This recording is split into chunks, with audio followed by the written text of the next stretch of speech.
जब सुबह उठेंगे आसानी से आपको पखाना आएगा, टटी आएगी और पेट में दर्द भी नहीं होगा। कि पेट में बहुत ज्यादा सुदे पड़े हुए हैं, तरबूज की तरह पेट फूला हुआ है, सख्त है, टटी नहीं आती, ऊंट के लेंडों की तरह अगर आती भी है तो ऐसी आती है। ठीक है, उसके लिए 4 गोलियां लेनी है आप। ये रेगुलर करें, रोजाना करें।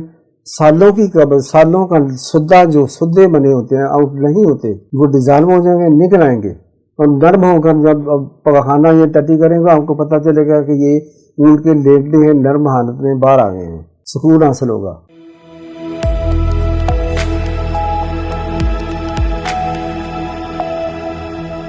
कब्ज कशाई के लिए एक और नुस्खा पेश करता हूँ।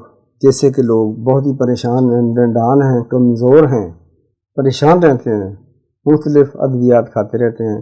बहरहाल ये मैं कब्ज का नुस्खा आपकी खिदमत में पेश करता हूँ। सख्त मूनिया असली 3 तोला, बादाम की गिरी 3 तोला, गेरू 2 तोले, इनको आपस में मिलाकर एक जगह करके आप खूब रगड़ाई करें, खूब रगड़ाई करें, खूब ही रगड़ाई करें, सेहर करें, ग्राइंड करें।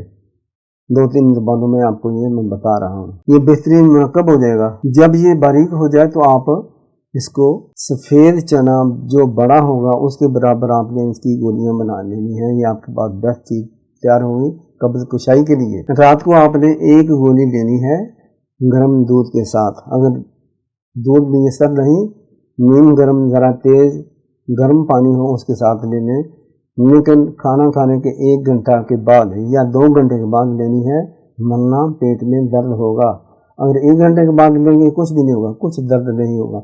जब सुबह उठेंगे आसानी से आपको पखाना आएगा, टटी आएगी और पेट में दर्द भी नहीं होगा। कि पेट में बहुत ज़्यादा सुदे पड़े हुए हैं, तरबूज की तरह पेट फूला हुआ है, सख्त है, टटी नहीं आती, ऊंट के लेंडों की तरह अगर आती भी है तो ऐसी आती है। ठीक है, उसके लिए 4 गोलियां लेनी है आपने नरम नीम गर्म ज़रा तेज़ गर्म दूध के साथ। ठीक है, ये रेगुलर करें, रोज़ाना करें।